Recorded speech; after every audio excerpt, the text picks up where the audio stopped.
Continuamos en Toma la Ruta del Rock. Y bueno, como te anunciamos desde el principio del programa, vamos a tener el gusto de charlar con Martín de Ojos Locos, quienes están presentando 20 años de Guerra de Nada, ¿no? Van a ¿Cómo? estar presentándose en el Vorterix, así que Martín, bueno, desde ya muchas gracias por atendernos y un gusto poder charlar con vos acá desde la radio municipal de Florencio Varela. ¿Cómo andan? ¿Todo bien? Buenas tardes. Bien, bien, bueno, contentos y viendo todo lo que están programando, ¿no? Este 27 de septiembre en el Vorterix van a estar presentándose y contanos un poco ustedes cómo la llevan, cómo es esos sentimientos de ansiedad, supongo, ¿no? Por estar en ese escenario después de 20 años, o sea, de creación de la banda, del disco. Mirá, Vorte es un lugar que lo conocemos, tocamos bastantes veces en lo que fue la carrera de la banda, pero siempre un nuevo show siempre nos genera una ansiedad porque cada show de Ojos Locos eh, siempre es diferente, ¿no? Del lado que lo encaramos, y este es muy diferente, muy especial porque va a ser el festejo de los 20 años de nuestro primer disco de estudio, así que nada, tuvimos que volver a echar mano a ensayar, viste, esos temas de los discos que a veces se tocan Claro. poco. Estamos preparando, vamos bueno, no quiero decir muchas sorpresas que se va a encontrar la gente, ¿no? Pero Pero hay un Martín, laburo de producción de la puesta de escena, bueno, de muchas cosas. qué bueno esa inversión creativa a la hora también como ustedes lo toman como un hecho, un acontecimiento importante, ¿no? Toda celebración y más la celebración de un primer disco, ¿no? Creo que cuando se propusieron hacer todo esto, inmediatamente le habrá llegado todo un montón de fotos y de escenografías, de recuerdos, ¿no? Porque no solamente están recordando un álbum en particular, están recordando una trayectoria y el inicio de una banda, ¿no? Que tan importante que es después de tanto tiempo. ¿Cómo lo viven a eso? O sea, supongo que en las charlas, en los ensayos, en las reuniones, también deben venir a la memoria un montón de cosas. Mirá, lo primero que nos dimos cuenta con respecto a la era actual era la poca cantidad de material que hay de esa época, ¿viste? Sí, O sea, la poca cantidad de fotos, la poca cantidad de registro digital, eh, inclusive nuestro, ¿no? Además de la gente, inclusive nuestro. Pero bueno, en esa época era difícil quizá tener una camarita digital o ese tipo de cosas. Estamos hablando de mediados del 2005. Y, pero siempre van apareciendo unas cositas, ¿viste? Nosotros tenemos el baúl de los recuerdos y hay y los dibujos, todo el taller de dibujo que fuimos haciendo hasta llegar a la gráfica final del disco, las primeras bocetos de las letras, los bocetos de los dibujos del disco, eh, las, las, las publicidades que hacíamos en sí Clarín, ¿viste? Los diferentes ah, archivos que íbamos probando. Y después también hay, bueno, toda una parte que tiene que ver con las maquetas de audio, los demos, ese tipo de cosas. Bueno, que fue un viaje muy lindo volver a revisar, viste, todo eso. claro, Así que, porque supongo que en 20 años, o sea, todo este balance que uno hace emocional, ¿no? También porque atrás de solamente de la carrera de una banda no hay solamente música, ni grabaciones, ni shows. Hay familia, hay amigos, hay gente que apostó, hay gente que está, hay gente que ya no está. Eh, y inevitablemente, por más que esto sea un proyecto artístico donde están trabajando, están concentrados en la fecha, todo, el balance emocional te llega, qué sé yo, cuando llegas a tu casa y decís, wow, estuve haciendo cosas de temas que compuse para el 2005, que en realidad lo compuse para pensando en una persona y ahora un montón de cosas, ¿no? sí, uno como que te hace automáticamente poner en perspectiva la vida, porque este tipo de recuerdos, viste, son como inmediatos. Como que te vino la sensación de cuando vos estabas ensayando en esa pieza, o te vino la sensación de cuando estábamos componiendo ese tema, o la sensación de esos shows. Después, bueno, obviamente que después de 20 años y de tanto show, de tanta carrera, hay como una nebulosa en algunas cosas, ¿no? Pero cuando uno empieza como a meterse de vuelta en ese mundo, empiezan a venir los recuerdos y, Y nada, a uno es como, de alguna manera, uno ve a la persona, ¿no? A uno mismo como otra persona que está en Claro. ese momento Un haciendo pibe, un esto. pibito, un pibito que estaba rockeando. Un pibito que, bueno, eh, y está bueno volver a conectarse, ¿no? Con esa esencia, porque uno a veces, como te decía antes, es una vorágine de año tras año, otros Claro. discos, shows, y para seguir adelante, bueno, hay que dejar a veces atrás. Entonces esto no lo tomamos, no, a nosotros no nos gusta mucho colgarnos de la nostalgia o vender la nostalgia, ¿no? De la Claro. banda. Eh, pero esto nos parece que volver a acercarnos de todo este mundo, como te decía, no de solo usufructar la nostalgia de la gente, sino nosotros conectarnos con, con todo ese proceso creativo que tuvimos en su momento y poder... Hay muchos pibes que hoy son chicos que, bueno, que en ese momento no fueron contemporáneos al disco o a lo que nosotros pensábamos. Entonces, bueno, lo veíamos de ese lado, de volver a transmitir esas cosas que a nosotros nos pasaron para crear ese disco y no solo hacer un revisionismo de las canciones nada más, ¿no? Claro. Jorge, Sí, Gustavo, gracias. ¿Cómo estás, Martín? Un gusto, mi respeto. Jorge Flores te saluda, buenas noches. ¿Cómo ¿Cómo andás, estás? Jorge? Buenas noches. En realidad, bueno, lo que te voy a preguntar no estaba dentro de mi órbita, porque, bueno, no estaba dentro de mi órbita, pero sucede que tuvimos una entrevista anterior y se tocó medianamente el tema. También me choqueó mucho algo que vi, un tatuaje que decía, mata doble la injusticia, pero más mata olvidar, ¿no? Lo Sí, cual me un tema. choqueó muchísimo. Le contamos a la gente que, bueno, el 30 de diciembre del 2004, para quien no lo sepa, no es una fecha más para Ojos Locos, porque la tragedia de Cromañón, que se llevó la vida de 194 personas aproximadamente, muchos heridos, bueno, lo tuvo Ojos Locos bueno, como partícipe, y yo creo que Martín también es un resiliente y me parece muy valioso de repente la palabra de él, porque yo sé, ¿no? Que bueno, que tuvo que luchar hasta hace poco, creo, ¿no? Contra todos esos fantasmas, incluso físicamente, fue un audiólogo de por medio, bronquitis de por medio que seguías expulsando, ¿no es cierto?, ese veneno. Contanos un poco, dentro de lo que puedas, dentro de lo que te recuerdes o quieras, lo sucedido, ¿no? Eh, a ver, es una historia muy larga y que tiene muchos aspectos. Podríamos, bueno, hay un libro, de hecho, el libro que sacó Bruno La Roca con los chicos No nos cuenten Cromañón, que también el libro es un poco la síntesis, ¿no? Pero bueno, es algo que sí, nosotros esa noche fuimos la banda telonera de Callejeros y, y de ahí en adelante, bueno, se escribió otra historia de la banda, ¿no? Eh, Otra historia que tiene que ver de cómo nos atravesó nosotros toda esta historia de Cromañón como personas. Lo más importante para nosotros y lo que siempre rescatamos es que la música nos sirvió como vehículo para salir adelante, como herramienta, como salvavidas, no sé, como el nombre que le quieras poner. Nos dio un norte, nos dio un porqué. Y de la música también pudimos conectar con todo este dolor y todo lo que fue sucediendo. Son muchas etapas, ¿no? De lo que va pasando en la vida de una persona que atravesó eso.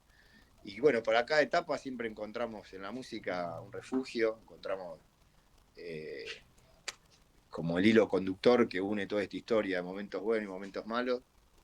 Y bueno, y después, bueno, lo que decías vos un poco, es algo anecdótico, ¿no? Qué sé yo. Eh, de, yo, luego de muchos años de tratamiento, y bueno, siempre me hago, una vez por año me hago controles, eh, radiografía, tomografía de pecho, bueno, para ver que todo se haya más o menos recuperado bien de esa época. Por suerte no tuve secuelas importantes, graves. Pero bueno, una de las cosas, anécdota que justo me pasó el año pasado, que eran los 20 años de Cromañón, que me agarré una gripe que me golpeó bastante. Eh, y bueno, es un poco escatológico, pero bueno, al momento de escupir moco todavía seguía escupiendo, cuando escupo de pecho, bueno, como esos pequeños filamentos que quedaron del humo de la media sombra, ¿no? Y yo decía, mirá qué genial, ¿no? Después de 20 años, todavía esto está en alguna parte dentro del cuerpo. Pero, Bien. pero bueno, yo lo cuento como te decía antes, no de una no desde el lado eh, para que nos bajoniemos o para que, sino al revés, como diciendo, bueno, además de todas estas cosas que en la vida hay mucha gente que la pasa mal, que está mal por múltiples cosas, ¿no?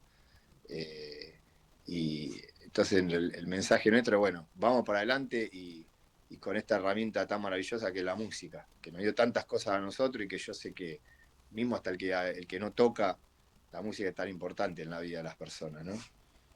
Claro. Bien, para salir, ¿no es cierto?, un poco de este tema, gracias por, bueno, sabemos que, bueno, que también tiene un trasfondo para vos y, bueno, y es difícil a veces tocarlo, pero gracias por tomarte estos minutos. Pero bueno, también le contamos a la gente que desde el 2008 el tango lo encuentra Martín, ¿no?, en paralelo a Ojos Locos, ¿no? Ahí desarrolló un proyecto que une las dos pasiones, que es Ojos Locos y Martínez Tango y Roll, ¿no?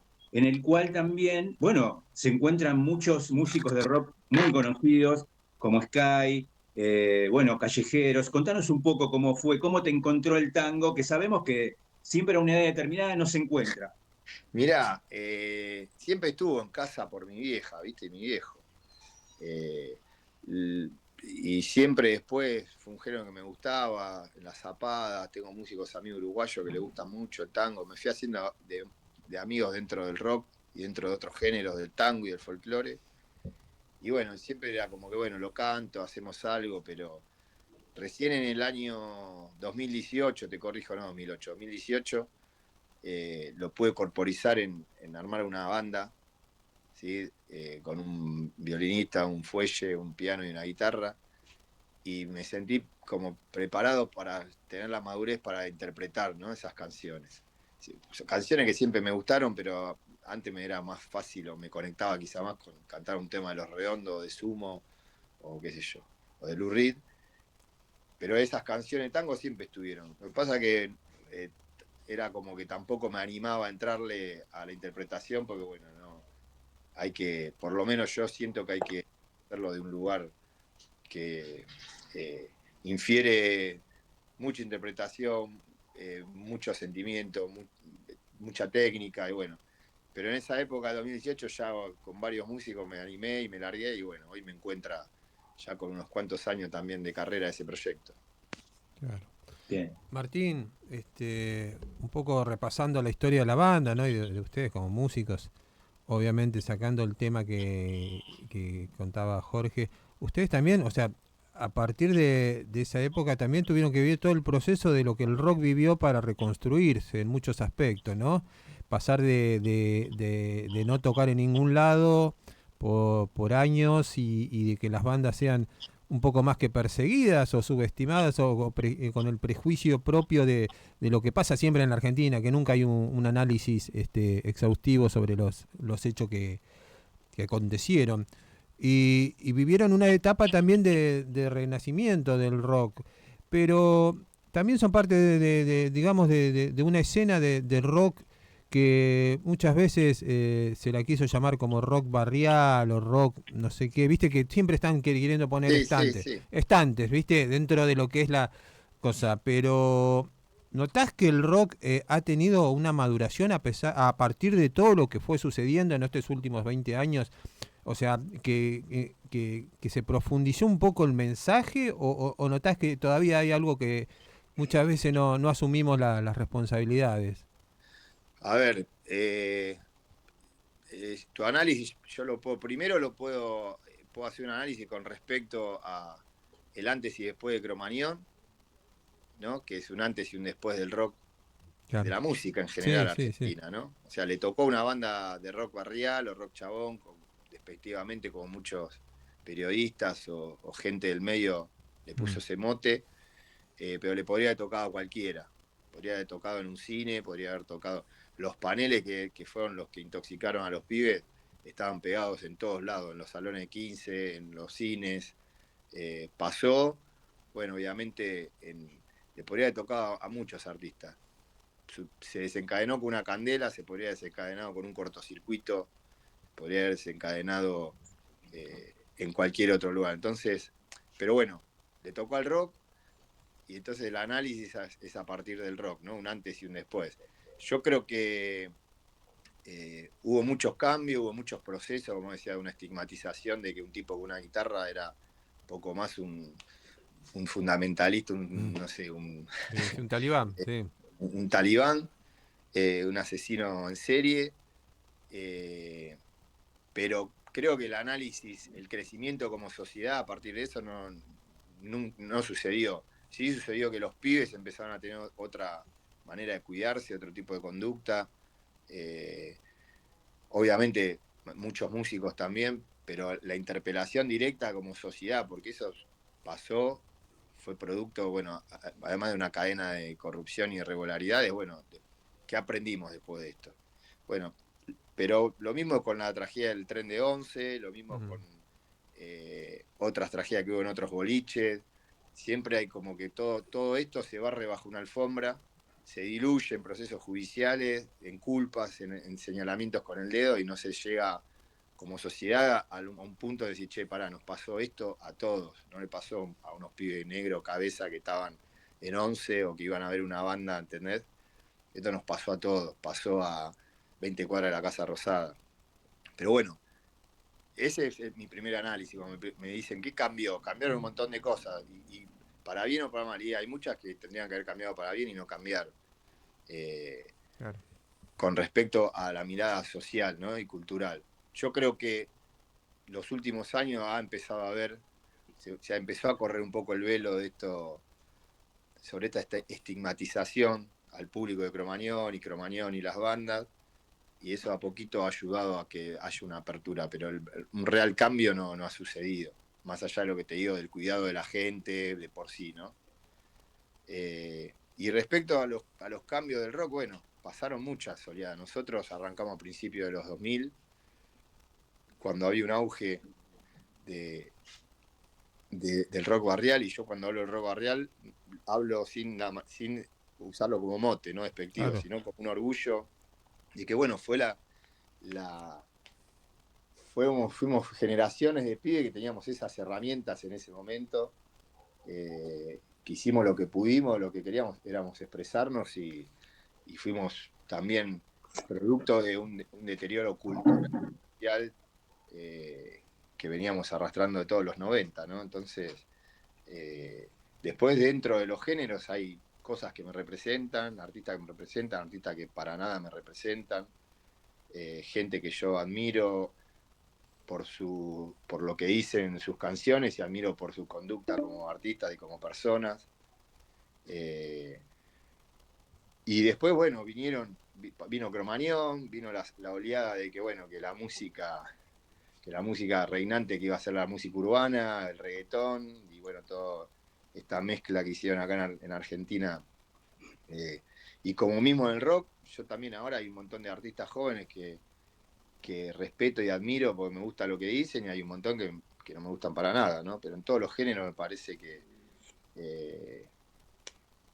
sucede lo mismo. Hay mucha gente que decía, no, bueno, pero el rock ya no decía nada, no era rebelde, que esto, que lo otro. Bueno, yo tengo muchos ejemplos de gente del rock que durante muchos años dijo cosas y era rebelde. Lo que pasa es que no es lo que tiene publicidad o lo que ponen en vidriera, obviamente, ¿no? Claro, no, además hay gente como La Renga, como Los Gardelitos, como El Indio, como qué sé yo, Don Osvaldo y un montón de otras bandas más chicas que están diciendo cosas de hace un montón de tiempo. Ahora, si vos te guías por lo mainstream, y bueno, sí, por lo mainstream el rock hace mucho tiempo que es una caricatura.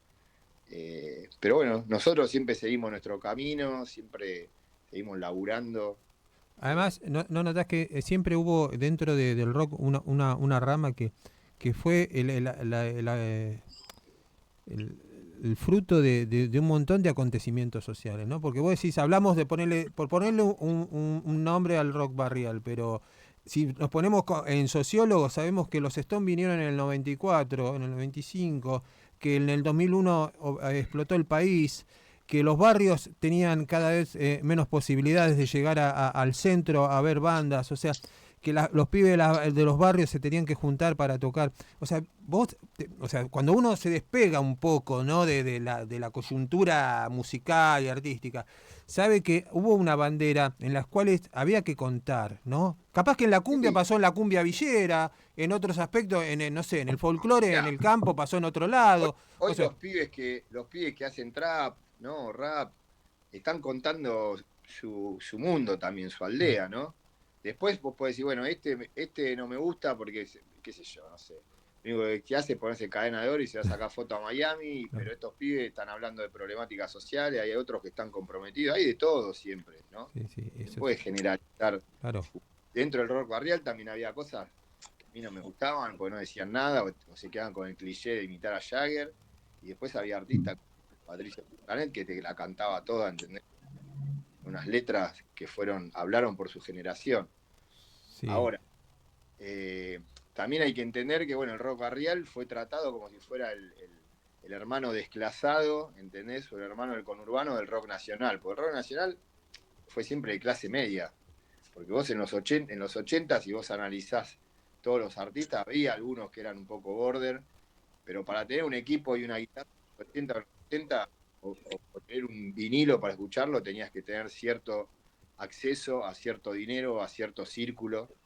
Y los 90 rompen con eso cuando un pibe que no tenía, un pibe de clase trabajadora, de padre desocupado, que a duras penas tenía un secundario, empezó a ser voz de una generación. Cuando antes los que eran voz de una generación eran tipos que habían leído filosofía, habían viajado por el mundo, habían estado en Europa, ¿entendés? Entonces yo creo que toda esa generación de músicos de clase media, ¿no? y el mainstream de clase media no se bancó que vengan pibes con pocos recursos y que de golpe estén llenando estadios. Pero bueno, es lo mismo que pasa ahora. Hay un montón de pibes y dicen, che, estos no cantan, no tienen melodía, no sé qué, y llenan estadios. Bueno, pero son la voz de las generaciones nuevas. Por eso, tío, igual hay que, como te decía antes, ¿no? A mí hay algunos que me gustan y otros absolutamente que no. Martín, ¿cómo ves el regreso, si lo viste, de Piti? O sea, ¿qué te genera? ¿Qué, habrá sido algún referente, no sé, de una generación también? Sí, nosotros lo íbamos a ver con Viejas Locas. De hecho, Juancho, que tocaba el saxo en Viejas Locas, después cuando Viejas Locas se separa, él entra en Callejero y graban el primer demo y disco nuestro. eh, a nosotros fue una referencia generacional. Eh, lo mismo que cuando armó Intoxicados. Yo nunca fui muy fan tampoco del Piti. O sea, digamos, no es que lo tengo, viste, como le dicen los pibes, el Racing Corona. Para mí, no tanto. Lo respeto por el talento que tiene, por la carrera que tiene. Me parece que hace muchos años que el mainstream lo vino usando mucho. El chabón estaba chocando el auto en todos lados y lo vinieron exprimiendo, exprimiendo, exprimiendo hasta ver hasta dónde sacaba un hit pila a pila y hasta dónde puede hacer un show. Lo dañaron mucho, me parece. Tendrían que haber cuidado más. Banana, viste, terminó siendo como una parodia de sí mismo. Se lo comió el personaje para mí. Pero lo Sí, respeto un montón y espero que esta vuelta que es bueno para todo que él vuelva. Ojalá claro, que esté sí, a la altura ¿no? de su historia, que esté a la altura de sus sentimientos y bueno, que haga lo que sienta y que ponga su talento por sobre todo el circo que venía trayendo antes. Jorge, antes de despedir a Martín y agradecerle una vez más su paso para acá por la radio municipal de Florencio Varela. Sí, vos. Sí, sí, sí. No, a ver, con relación a lo que estábamos hablando antes, que estaban hablando en consonancia, ¿no? Bueno, sé que has tenido unas críticas cuando el cantante de Berizo frenó el público en su momento. Sabemos que Ojos Locos no baja línea partidaria explícita, pero sí tienen una mirada crítica, ¿no es cierto?, de lo que está sucediendo. Contanos un poco sobre eso. Mira, nosotros no, si se hizo un poco nuestra carrera, vas a ver que no nos gusta ser una banda panfletaria o una banda militante, por así decirlo. De hecho, Ojo Locos nunca tocó en 23 años de carrera para ningún municipio, para ninguna municipalidad, para ninguna fiesta del ajo con pelo. Nunca recibimos un solo peso del Estado, de un gobierno municipal o de un gobierno provincial, de donde sea, o de, no sé, un pueblito perdido, nunca. Mirá que tuvimos un montón de ofrecimientos, en los años donde todos muchos hicieron una moneda con eso, pero, o sea, esto para que quede claro que qué visión tenemos frente a la política, al aparato como política en sí, ¿no? Ahora, tampoco podemos plantarnos, nosotros estamos dentro de un sistema y aceptamos que estamos dentro de ese sistema, ¿no? Más allá que hay muchas cosas que no compartimos. Pero sí tenemos una mirada crítica frente a cualquier movimiento político que esté en contra de la educación, que esté en contra de la salud, que esté en contra de la soberanía argentina, que esté en contra de los más necesitados. No quiero decir la palabra justicia social, porque decir este es un peroncho, o es un cuca, o es, ¿viste? Pero creemos en la justicia, en lo humanitario, de que este mundo no es solo para los ricos o para los que tuvieron las posibilidades para tener la manija, que todos nos debemos tener una vida digna. A ver, yo por suerte no pasé hambre de chiquito, tuve viejo laburante y siempre tuve las cosas que necesitaban en casa, pero creemos en eso, ¿viste? Y cuando hay gobiernos que aplican políticas como la que estamos viviendo ahora, bueno, menos que menos, ¿no?